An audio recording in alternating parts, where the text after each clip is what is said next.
Hey everyone, Tinglish teacher here. Welcome back to our channel. I hope everyone is doing well.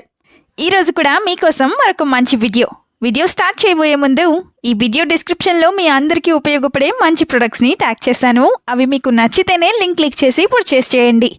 And ఇప్పుడైతే we were having a Telegram channel. ఈ ఛానల్లో every minute కూడా outfit suggestions అలాగే మంచి top discounted deals post అవుతూ ఉంటాయి.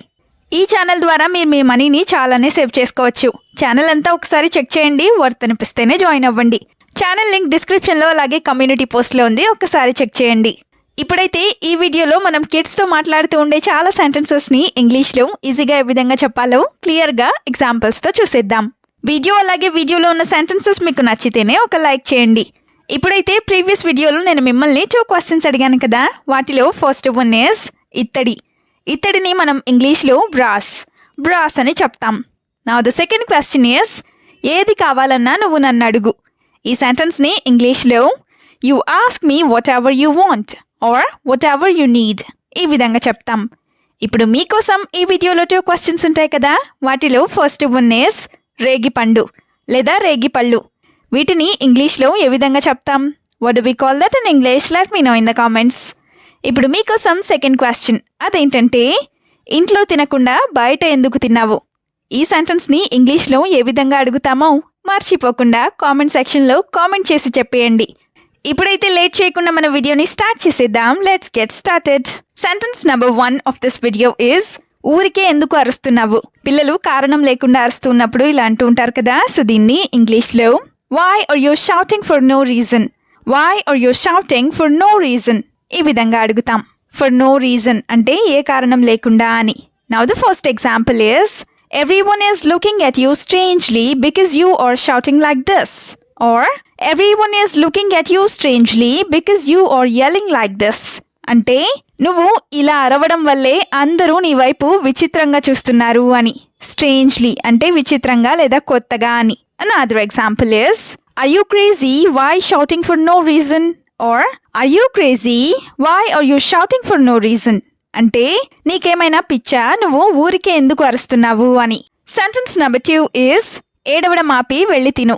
ఇలా కూడా అంటూ ఉంటారు కదా, సో దీన్ని ఇంగ్లీష్లో you stop crying and go eat, you stop crying and go eat ఈ విధంగా చెప్తాం. ఇప్పుడైతే ఎగ్జాంపుల్స్ని చూసేద్దాం. First one is why are you crying without me hitting you, why are you crying without me hitting you అంటే నేను నిన్ను కొట్టకుండా లేదా తన్నకుండా నువ్వు ఎందుకు ఏడుస్తున్నావు అని. Now the second example is you are making me very angry by crying again, you are making me very angry by crying again అంటే నువ్వు మళ్ళీ ఏడ్చి నాకు చాలా కోపం తెప్పిస్తున్నావు అని, లేదా నాకు చాలా బాగా కోపం తెప్పిస్తున్నావు అని. సెంటెన్స్ నెంబర్ 3 ఈస్ చదివినవన్నీ ఎగ్జామ్లో రాసావా?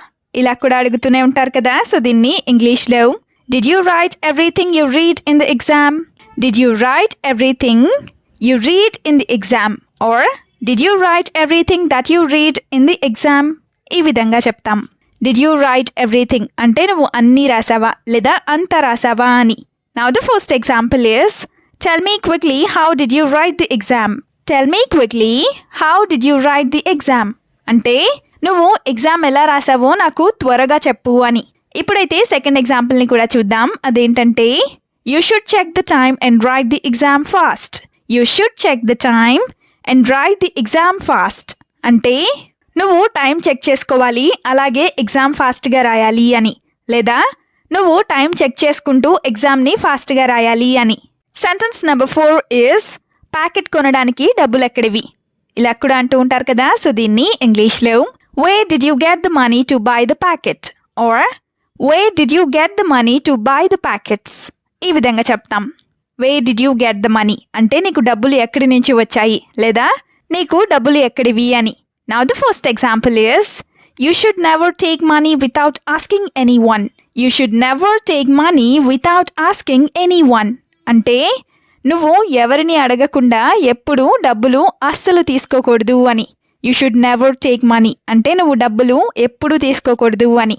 Another example is now tell me where you got this money from, now tell me where you got this money from అంటే నీకు ఈ డబ్బులు ఎక్కడి నుంచి వచ్చాయో నువ్వు నాకు ఇప్పుడే చెప్పు లేదా నువ్వు నాకు ఇప్పుడు చెప్పు అని. సెంటెన్స్ నెంబర్ 5 ఈజ్ నువ్వు చెత్త పనులు చేయకు.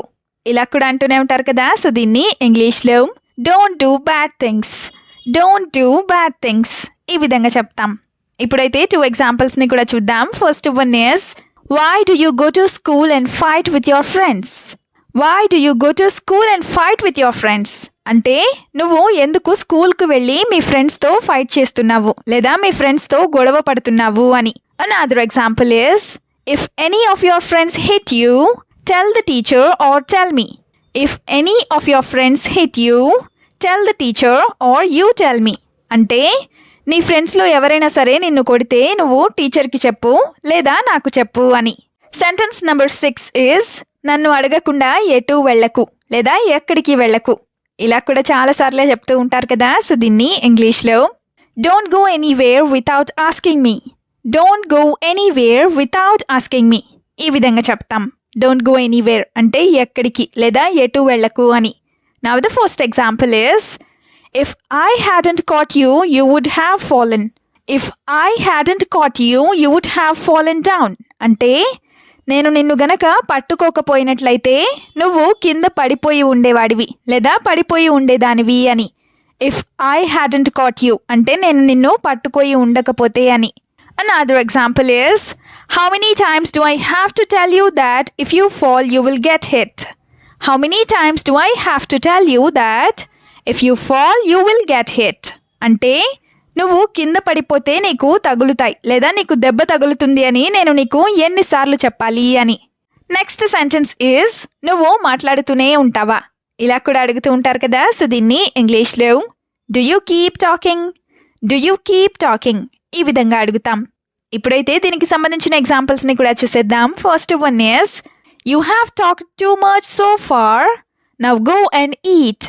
You have talked too much so far, now go and eat అంటే నువ్వు ఇప్పటి వరకు చాలా ఎక్కువ మాట్లాడావు లేదా చాలా ఎక్కువగా మాట్లాడేశావు, ఇప్పుడు వెళ్ళి తిను అని. Another example is you are a child but you talk like an adult. You are a child but you talk like an adult అంటే నువ్వు చిన్నపిల్లాడివి లేదా చిన్నపిల్లవే కానీ నువ్వు పెద్దవారిలాగా మాట్లాడతావు అని. అదే you are a child but you are talking like an adult అంటే నువ్వు చిన్నపిల్లోడివి కానీ పెద్దవారిలాగా మాట్లాడుతున్నావు అని. Now the last sentence is బట్టలు ఎందుకు చింపావు. ఇది కూడా చాలా ఫ్రీక్వెంట్గానే అంటూ ఉంటారు కదా. సో దీన్ని ఇంగ్లీష్లో why did you tear your clothes, why did you tear your clothes ఈ విధంగా అడుగుతాం. టీరింగ్ అంటే చింపడం అని. Now the first example is if you tear your clothes like this you will look like a mad man. Or if you tear your clothes like this you look like a mad man అంటే నువ్వు గనక నీ బట్టలని ఇలాగే చింపుకున్నట్లయితే నువ్వు పిచ్చివాడిలాగా కనిపిస్తావు అని. Another example is be careful not to tear your clothes. Be careful not to tear your clothes అంటే నువ్వు నీ బట్టలను చింపకుండా జాగ్రత్తగా ఉండు అని. టీరింగ్ క్లోత్స్ అంటే బట్టలను చింపడం అని. వీడియోని ఎండ్ వరకు చూసినందుకు థ్యాంక్ యూ సో మచ్. వీడియోలో ఉన్న సెంటెన్సెస్ అన్నీ తరచూ ప్రాక్టీస్ చేస్తూ ఉన్నట్లయితే you will become a better and fluent English speaker. ఈ వీడియో మీకు ఏ విధంగా అనిపించిందో మీ ఫీడ్బ్యాక్ని మాత్రం తప్పనిసరిగా కామెంట్ సెక్షన్లో కామెంట్ చేసి చెప్పండి. We'll meet you again with the useful and interesting video. Until then, keep learning, keep practicing and keep supporting Tinglish Teacher. Have a good day. Bye-bye.